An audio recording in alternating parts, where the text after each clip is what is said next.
चलिए, तो आज हमारी जो बात चल रही थी, जो कि जिस तरह से प्रश्न चल रहे थे और कर्मयोग का अंत में प्रश्न आया तो बहुत ही अच्छा लगा। सो हमें ये देखना है कि कर्म के बंधन किस तरह से होते हैं और कर्म से मुक्ति कैसे होती है। ठीक है, तो एक आचारांग सूत्र है जैन, एक आगम जिसको आप पवित्र ग्रंथ, धर्म ग्रंथ जिसको अपन कहते हैं, आगम कहते हैं। उसमें एक वाक्य है, जे आसवा से परिसवा। ठीक है ना, जे आसवा से परिसवा, यानी जिन चीजों से कर्म के बंधन होते हैं उन्हीं चीजों से कर्म की मुक्ति भी होती है।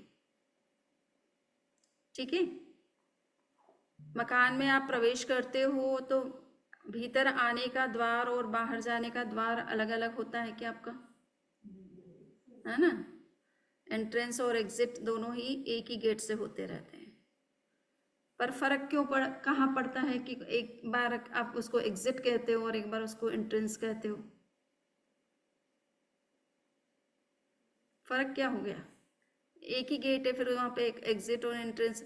यहाँ तो आपने एग्जिट लिखा और बाहर आपने एंट्रेंस लिख रखा होगा, शायद नहीं लिखा तो लिख देनी है। या वो अंडरस्टूड है इसलिए नहीं लिखा। हाँ, तो फर्क कहाँ पर पड़ा कि दिशाओं का।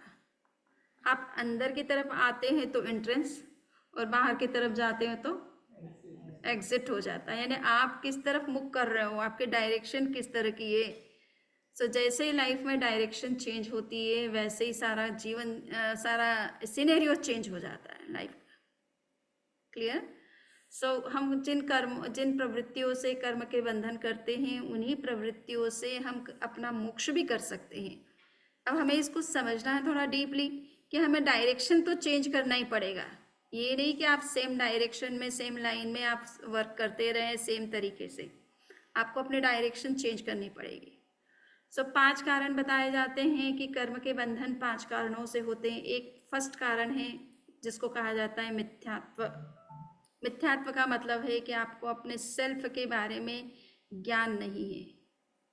You are ignorant about your inner self, genuine self, authentic self, pure being, pure consciousness, higher consciousness. ये सबसे बड़ा आपका दुख का कारण है, या अपने हम और आप सभी जो कर्म के ट्रिप में हैं वो उसके कारण है कि हमने अपने आप को नहीं जाना है। जगत के बारे में हम बहुत नॉलेज रखते हैं, अन्य चीज़ों की बहुत स्टडी करते हैं, उनके बारे में सारी इन्फॉर्मेशन है, सोशल मीडियाज़ के हमारे पास में सारे डिवाइसेस हैं जिससे कि सारी दुनिया में क्या कुछ हो रहा है, किस फील्ड में, सब कुछ पता है हमें। बट सेल्फ के बारे में हमको पता नहीं है।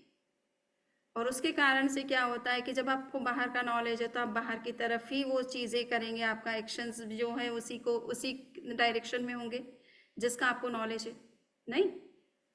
और अगर भीतर का नॉलेज हो तो आपकी डायरेक्शन अलग हो जाएगी, डिफरेंट हो जाएगी, चेंज हो जाएगी। तो आज का चैप्टर मेरा था home, my soul is my home जो बुक थी, उस बुक में यही था कि हमें इंटरनल और एक्सटर्नल वर्ल्ड में हार्मनी क्रिएट करना है। हम पूरा एक्सटर्नल वर्ल्ड को इग्नोर नहीं कर सकते क्योंकि that is also one need, है ना। क्यों ऐसा है, नीड क्यों है कि हम केवल प्योर सोल होते तब तो कोई बात नहीं, हमको एक्सटर्नल वर्ल्ड से कुछ लेना देना नहीं है। बट हमारे पास में बॉडी भी है, बॉडी की सपोर्ट से हम अपना काम कर रहे हैं। सो बॉडी को नरिश करने के लिए, बॉडी को सपोर्ट करने के लिए, बॉडी की प्रॉब्लम्स को जो है वो इश्यूज़ को भी ध्यान में रख करके उसको सपोर्ट करना हमारा काम रहता है। उसके बिना हमारा स्पिरिचुअल जो परस्यूट है वो भी पूरा नहीं हो सकता है, इसलिए बॉडी को थोड़ा सा हम सपोर्ट करते हैं। किंतु बॉडी की नीड्स को ध्यान में जब हम रखते हैं तब हमें एक्सटर्नल वर्ल्ड के साथ जुड़ना भी ज़रूरी हो जाता है, क्योंकि वो तो बॉडी की जो भी नीड्स है, भोजन चाहिए तो हम आपको धर्म के जानकार जितने भी लोग हैं वो आपको रोज़ फूड प्रोवाइड तो करते नहीं है ना। जो भी करते हैं यहाँ के ऑर्गेनाइजर्स करते हैं, आपको अगर फूड स्पॉन्सर भी होता है तो हम लोग तो प्रवचन करके निकल जाते हैं, हमें भी फूड चाहिए तो आपके पास आते हैं हम नहीं। सो बॉडी की जो नीड्स है वो एक्सटर्नल वर्ल्ड से जुड़ी हुई है, इसलिए आपको एक्सटर्नल वर्ल्ड को भी बिल्कुल आप इग्नोर नहीं कर सकते। उस वो जो आपकी ज़रूरत है, फिजिकल नीड्स जो आपकी है, उसके लिए आपको जो कुछ चाहिए वो आपको एक्सटर्नल वर्ल्ड से ही मिलता है। So you can not ignore that. But इसके साथ साथ में सेल्फ को भी समझते रहिए कि आपका सेल्फ, आपका जो सोल है उसके अंदर जो पावर है वो पावर आपकी वो भी बहुत वैल्यूबल है आपके लिए, और वही आपका रियल एग्जिस्टेंस है, रियल आइडेंटिटी है। आप उसको भी अचीव करते रहिए कि आप उस दिशा में किस तरह से आगे बढ़ सकते हैं। तो सेल्फ के बारे में जितना जितना हमारा नॉलेज बढ़ता है, हम उतना उतना स्पिरिचुअली ग्रो करते चले जाते हैं। सो इसलिए जैन धर्म में जो है इस बात पर बड़ा बल दिया जाता है कि आप सेल्फ को समझो, और सेल्फ को समझने के लिए क्या क्या बीच में इस ऑब्स्टिकल से इन सब चीज़ों को भी डिटेल में समझो, और उनसे कितना अपने आप को दूर रख सकते हो, और क्या उसमें लिमिट ड्रॉ कर सकते हो, इसके बारे में भी निरंतर चिंतन करते रहो। तो पहला रीज़न होता कि मिथ्यात्व। मिथ्यात्व का मतलब है कि तुमने आत्मा को तो नहीं जाना, दुनिया भर को तो जानते ही हो तुम, है ना। और इसलिए तुम जो है वो भ्रम में पड़े हो कि ये बॉडी जो है हमारा, यही हमारा सेल्फ है, ऐसा हम तुमने समझ लिया है, और इसलिए तुम बॉडी की नीड्स को ही अपना नीड्स समझ बैठे हो। तो ये तुम्हारा अज्ञान दूर होना चाहिए, ठीक है। बॉडी की नीड्स को पूरा नहीं करना ऐसा नहीं है, बट आपका अज्ञान जो है अपने बारे में जो है उसको दूर करिए कि आपकी आइडेंटिटी रियल क्या है, उसे जानो। सेकंड जो रीज़न बनता है कि उसको कहते हैं, पहला है मिथ्या, तो दूसरा है अविरति बोलते हैं। आपके अंदर बहुत सारी मटेरियल डिज़ायर्स हैं, आप उन डिज़ायर्स को फुलफ़िल करने में अपना लाइफ का जो है बहुत इंपॉर्टेंट टाइम उसमें ज़्यादा आप लगाते हैं। तो वो मटेरियल डिज़ायर्स जो है वो उसकी तो कोई लिमिट नहीं होती एक्चुअल में देखा जाए। दुनिया में रोज़ नए प्रोडक्ट आते हैं, नई चीज़ें आती है, नई एडवर्टाइज होती रहती है चीज़ें। तो आप किस किस को बाय करते रहोगे, कब तक करते रहोगे, कितना करोगे, क्लियर। और फिर वो भी एक समय के बाद में आउट ऑफ डेट नई वर्जन आते रहता है। अब लैपटॉप खरीदो तो आज 7 विंडोज 7 है का लैपटॉप में है, तो कल 8 का हो जाता है, परसों 9 का हो जाता है, पता ही नहीं चलता है, वर्जन बदल जाते हैं। तो इधर से उधर फाइल भेजो तो वो वहाँ नहीं ओपन होती है, तो फिर नया लैपटॉप खरीदना हो जाता है। ठीक है, हाँ ये सो इच्छाएं जो है अनंत है, असीम है। आप उसके पीछे ज़्यादा मत भागिए, जितनी ज़रूरत है उतना तो ठीक है, किंतु उसके बाद आप दुनिया को देख करके देखा देखिए, उसके पीछे मत भागते रहिए, नहीं तो सारा समय आपका बहुत इम्पॉर्टेंट जो ह्यूमन लाइफ है वो केवल इन चीज़ों के पीछे बीत जाती है, और फिर उसके साथ फिर आपको कुछ ना कुछ ऐसा करना पड़ता है जिससे कि आपको उन सब चीज़ों को बाय करने के कैपेसिटी, आपके मनी पावर तो आपको चाहिए मनी के लिए, फिर आपको उतने जॉब उतने सारी चीज़ें भी करनी पड़ेगी, और उसमें भी कुछ प्रॉब्लम्स इश्यूज आते हैं तो वो भी आपको डिस्टर्ब करते हैं। सो आप अपनी इच्छाओं को कितना लिमिट रख सकते हो, जितनी ज़रूरत है उतना अपने आप को वहीं तक सीमित रखे तो अच्छी बात है। सो इच्छाओं के पीछे मनुष्य भागते भागते जो है कई तरह के कर्म का अर्जन करता है, और उससे फिर वो जो है सुखी या दुखी बनता रहता है। तीसरा कारण जो बताया गया है वो प्रमाद। मनुष्य के अंदर इच्छाएं लिमिटेड होती है, परंतु फिर समय होता है। अब लोग ये सोचते हैं ना कि हम जॉब छोड़ देंगे तो हम करेंगे क्या घर में बैठ करके, आजकल प्रॉब्लम बड़ी हो गई है ना। अब घर में पहले तो क्या है कि काफ़ी सदस्य होते थे, संयुक्त फैमिलीज होती थी, तो 4 बेटे बेटियां बहुएं वगैरह, तो पूरा घर में काम ही इतना ज़्यादा होता था कि वो जॉब बाहर करने की बहू को ज़रूरत ही नहीं या बेटियों को ज़रूरत ही नहीं होती थी। पर वर्तमान में ऐसा कुछ है नहीं, न्यूक्लियर फैमिलीज हो गई है, और 2 ही इंसान घर के अंदर रह गए, अब उतना कोई काम है नहीं, तो अब टाइम स्पेंड कहाँ करें। तो फिर या तो टीवी में अपना टाइम, या मोबाइल में, या सोशल मीडियाज़ की इन्फॉर्मेशंस में अपना समय लगाते रहते हैं। तो प्रमाद भी जो है वो व्यक्ति को अपने सेल्फ से कनेक्ट नहीं होने देता है, यानी आप भीतर की तरफ जो आपकी अवेयरनेस क्रिएट होनी चाहिए वो नहीं हो रही है। उसको किस तरह से आप अपने इनर अवेयरनेस में को किस तरह से बढ़ाएं, और उसके लिए कितना मेडिटेशन या स्पिरिचुअल जो प्रैक्टिसेस है उसमें कितना आप अपना टाइम डिवोट करें, उसमें आपका इंटरेस्ट नहीं है, बस बाहरी चीज़ों में ही रह गया, तो वो भी एक प्रकार का प्रमाद कहलाता है कि आप अपने सेल्फ के लिए कुछ कर सकते हैं, फिर भी अपनी एनर्जी का आप यूज़ नहीं कर रहे उस डायरेक्शन में, और टाइम होते हुए भी आप उसका मिसयूज़ कर रहे हैं, है ना। सही यूज़ नहीं कर पा रहे अपने स्पिरिचुअल ग्रोथ, हमारे इनर ग्रोथ के लिए, अपने हायर स्टेट को कॉन्शियसनेस को डेवलप करने के लिए जो आपका एफर्ट लगना चाहिए वो आप नहीं लगा पा रहे हैं, क्योंकि आपको या तो टेक्निक का पता नहीं है, या आपको वो बोरिंग लगती है, या उसमें आपका इंटरेस्ट नहीं है। बाहर की चीज़ों में तो थोड़ा माइंड लग जाता है, सब चीज़ें अच्छी लगती है, इंटरेस्टिंग तो कैची लगती है। इनर का वर्ल्ड तो थोड़ा एफर्ट मांगता है। बाद में तो जब कैची हो जाती है तब तो फिर उसको छोड़ने का मन ही नहीं करता है ना। सो कहने का इतना ही मतलब है कि एक शास्त्र में कहा गया है कि बाहर का जगत का जो सुख है, भौतिक जितने भी मटेरियल जो प्लेजर्स हैं, कंफर्ट्स हैं, उनका नेचर क्या होता है कि गन्ने की तरह होता है। गन्ना गन्ना होता है, शुगर कैंडी, है ना। उसका नेचर क्या है कि उसको जितना आप चूसते चले जाते हैं उसका रस कम होता चला जाता है, अंत में कैसा हो जाता है, नीरस हो जाता है, बिल्कुल फीका, अच्छा नहीं लगता है। मुंह में डाला तब तो अच्छा था, अंत में बिल्कुल बेकार लगने लग जाता है। तो ऐसे ही मटेरियल प्लेजर्स भी शुरुआत में बहुत अच्छे लगते हैं, धीरे धीरे हमको उससे भी फैटिगनेस होने लग जाती है। किंतु अब स्पिरिचुअल वर्ल्ड इससे विपरीत है। शुरुआत में वो नीरस लगता है, बाद में जैसे जैसे आप अंदर घुसते हो वैसे वैसे अंदर ही अंदर बहुत एंजॉय करते हो, आपकी उसमें जितना सुख मिलता है और जितना सुख बढ़ता चला जाता है वो उसकी तुलना कोई बाहर के सुख से नहीं होती है। तो ये अध्यात्म का जगत बड़ा सुखमय है, परंतु शुरुआत में नीरस लगता है जुड़ना उसके साथ में।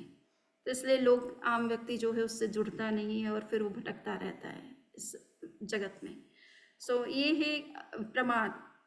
चौथा कारण है कषाय। हमारे अंदर कुछ इस तरह के नेगेटिव इमोशंस हैं या नेगेटिविटीज़ हैं या कषाय जिनको कहते हैं एंगर, ईगो, डिसीड, ग्रीड, इस तरह के हमारे अंदर कुछ पेशेंस हैं या इमोशंस है, इस तरह के नेगेटिव इमोशंस, वो हमें कभी कभी मिसगाइड करते रहते हैं ना। श्री कृष्ण से पूछा गया कि अतकेन प्रयुक्तयम पापम चरति पुरुष, है ना। कृष्ण से पूछा, है वार्ष्णेय, ये क्या कारण है कि हमारा मन नहीं चाहते हुए भी कुछ गलत बातें सोचता है, हमारे आचरण गलत हो जाते हैं। तो उन्होंने कहा कि कामेश क्रोधेश रजोगुण समुद्भव, है ना। ये काम है, ये क्रोध है हमारे अंदर का जो हमें वो मिसगाइड करता रहता है। जब काम अंदर से पैदा होता है तो बाह्य जगत के प्रति हमारा जो है अट्रैक्शन बढ़ जाता है, फिर उन चीज़ों को पाने की हमारे अंदर इच्छाएं बढ़ जाती है, फिर वो सही तरीके से नहीं मिलते तो गलत तरीके हम चुनाव करते हैं उसके लिए।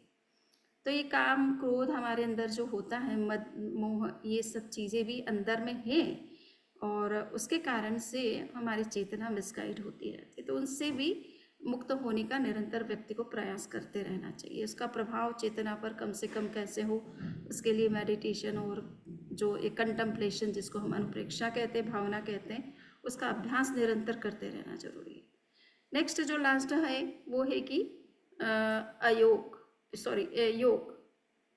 मनुष्य के पास में हो सकता है कि उसका अपना, बहुत सारे लोगों को देखते बड़े कूल माइंडेड होते हैं, उनके इमोशंस बड़े कंट्रोल्ड होते हैं, सब कुछ है, बहुत लाइफ उनका बहुत अवेयरनेस है, उनकी लाइफ में अलर्टनेस है, कोई नींद या आलस्य जैसी चीज़ नहीं है और कोई इच्छाएं भी बहुत अधिक नहीं है उनके अंदर में, और आत्मा के अध्यात्म के प्रति उनकी रुचि भी अच्छी है। बट फिर क्या है कि वो टाइम बहुत है तो क्या करे, तो एक जॉब नहीं 10 जॉब करने लगेंगे, एक हॉस्पिटल नहीं 5 हॉस्पिटल में सर्विस दे देंगे, तो आप पूरा टाइम आपका उस काम में लग जाता है ना, तो आपको समय नहीं मिलता है। तो ज़्यादा प्रवृत्ति में इन्वॉल्व होने के कारण से भी मनुष्य को अपने लिए समय नहीं मिलता है। इसलिए कितनी ज़रूरत है आप उतना तो काम करना ही पड़ेगा, बट अगर आपको ज़रूरत नहीं है तो ज़्यादा प्रवृत्ति में रहने से आप अपने आप से दूर होते चले जाते हो और अपने सेल्फ से कनेक्ट नहीं हो पाते हो, उसको जान नहीं पाते हो, समझ नहीं पाते। तो योग का मतलब एक तो मेडिटेशन होता है और जैन ट्रेडिशन में योग का मतलब प्रवृत्ति भी है, ठीक है ना। यानी आपके मन में जो चिंतन चलता है, वाणी से आप जो कुछ बोलते हैं या शरीर फिजिकल जो भी आप एक्टिविटीज़ करते हो, ये सारा योग कहलाता है, ये प्रवृत्ति कहलाती है। इससे भी आप इसमें ज़्यादा अगर जाते हो तो उससे अपने आप से आप दूर होते चले जाते हो। दूसरों से कनेक्ट हो सकते हो कर्मयोग के द्वारा, है ना, समाज से कनेक्ट हो सकते हो, दुनिया से कनेक्ट हो सकते हो, उनके वेलफेयर के लिए, उनके कल्याण के लिए जो कुछ आप अच्छा करते हो, तो दुनिया से आपके संपर्क बहुत बढ़ जाएंगे, लोग आपको बहुत मानेंगे, पूछेंगे, कहेंगे। बट फिर उसमें आप सेल्फ के लिए जो टाइम चाहते हो फिर कभी कभी वो आपको नहीं मिलेगा। जितने लोगों से ज़्यादा जुड़ोगे उतनी रिस्पॉन्सिबिलिटी भी अपने ऊपर लोगे उन चीज़ों की, या कम से कम उनको गाइड करोगे कोई चीज़ के लिए तो वो भी एक लिमिट के बाद में वो भी जो है कितना कम कर सकते हो, ताकि अपने सेल्फ को भी आप एक्सप्लोर कर पाओ, उसको रियलाइज़ कर पाओ। उसके लिए आपको टाइम थोड़ा मिले अपने लिए, और ज़्यादा प्रवृत्ति होने से दिमाग में विकल्प ज़्यादा चलते हैं और उसके कारण से कंसंट्रेशन नहीं बनता है, मेडिटेशन में नहीं जा सकते हो आप ज़्यादा। तो प्रवृत्ति भी एक बाधक है, ऑब्स्टेकल एक बार के लिए, ठीक है ना। स्पिरिचुअल ग्रोथ में थोड़ा बाधक है। आउटर वर्ल्ड में तो आप उसमें ग्रो करेंगे, जितना आप उस इन्वॉल्व होंगे उतना आप ग्रो करेंगे, लेकिन तो इंटरनल वर्ल्ड में आप जो है वो उसमें पीछे रहेंगे, क्योंकि ये प्रवृत्ति आपको निरंतर अंदर से कनेक्ट नहीं होने देती है। ज़्यादा दिमाग में कुछ ना कुछ चलता रहता है तो आप अंदर में जा नहीं पाते हो। तो ये 5 कारणों से जीव जो है नए कर्मों के बंधन करता रहता है। तो अब ये इसको कहते हैं आश्रव। आश्रव का मतलब कर्म बंधन के ये सारे मार्ग हैं आपके। अब अगर आपको इसको उलट दीजिए, आप मिथ्यात्व से आप सम्यक्त्व की तरफ चलिए, यानी अपनी आत्मा को भी समझने की कोशिश करें, अपनी इच्छाओं को नियंत्रित करें, अपने प्रमाद को थोड़ा सा दूर करें, अपनी आत्मा के प्रति भी थोड़ा जागे, एंड अपने कषायों को कम करते चले जाएं और थोड़ा प्रवृत्ति को की भी लिमिट करते चले जाएं, तो यही मार्ग आपको मुक्ति की तरफ ले जाएंगे। इतना ही समझना है, जीवन का सार इतना सही है।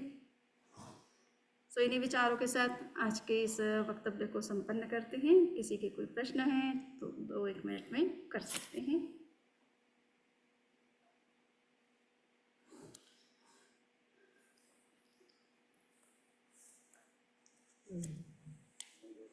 So done? One question. हाँ, You showed a picture of Vivekananda in the beginning. He talked about another you, Raju. Can you explain that? What is that? How does it fit into three things? राजयोग का मैं वैसे थोड़ा सा कल अगर बताऊं तो ज़्यादा अच्छा रहेगा, बट राजयोग मोटा मोटी जो हम प्रेक्षा मेडिटेशन आपको करवा रहे हैं, है ना, वो एक तरह से इंटरनल इनर सेल्फ से कनेक्ट करने के का तरीका जो मेडिटेशन है, जिसमें कि केवल फिजिकल फिटनेस या बॉडी की डिटॉक्सी करने का जो योग किया जाता है, प्राणायाम आसन, उसकी अपेक्षा वो मेडिटेशन सेल्फ को प्योरीफाई करने के लिए या इंटरनल जो आपकी पावर्स हैं उसको अवेकन करने के लिए हमें जो मेडिटेशन हायर लेवल का होना चाहिए हमारा, उसी पर उसका वो एम्फेसिस करते हैं, है ना। तो मूल जो मेडिटेशन का मूल पर्पस है उसको ध्यान में रखते हैं, वो राजयोग है। वो केवल फिजिकल फिटनेस मेंटल पीस के लिए नहीं, लोग ज़्यादातर मेडिटेशन कर रहे हैं, क्यों? क्योंकि उनको तनाव है, टेंशन है, प्रेशर है, वगैरह वगैरह वगैरह। या योग क्यों करते हैं कि फिजिकल फिटनेस के लिए, हेल्थ को, टॉक्सिन्स को डिटॉक्स करने के लिए, बॉडी डिटॉक्स के लिए। सो ये कोई ध्यान का या योग का ये तो कोई उद्देश्य नहीं है। हाँ, ये हो जाता है जब आप करोगे तो अपने आप ये तो होगा, पर मूल हमारा है स्पिरिचुअल ग्रोथ, इनर जो है वो सेल्फ से कनेक्ट होने का या परमात्मा से कनेक्ट होने का जो हमारा उद्देश्य है ध्यान का, उस पर जो एम्फेसाइज करता है राजयोग, है ना। आप परमात्मा से कैसे कनेक्ट हो। चत्तारि मंगलम अर्हंता मंगलम सिद्धा मंगलम साहु मंगलम केवली प्रन्नतो धम्मो मंगलम। चत्तारि लघुत्तमा अर्हंता लघुत्तमा सिद्धा लघुत्तमा साहु लघुत्तमा केवली प्रन्नतो धम्मो लघुत्तमो। चत्तारि शरणं पवज्जामि अर्हन्ति शरणं पवज्जामि सिद्धि शरणं पवज्जामि साहु शरणं पवज्जामि केवली प्रन्नतं धम्मं शरणं पवज्जामि। ये जितने भी बड़े महापुरुष होते हैं ये केवल ये बाह्य चीज़ों के लिए कोई बातें नहीं करते, ये हम बहुत हायर जो है रियलिटीज़ के लिए बात करते हैं। तो ये बहुत उच्च कोटि की बातें होती हैं इनकी।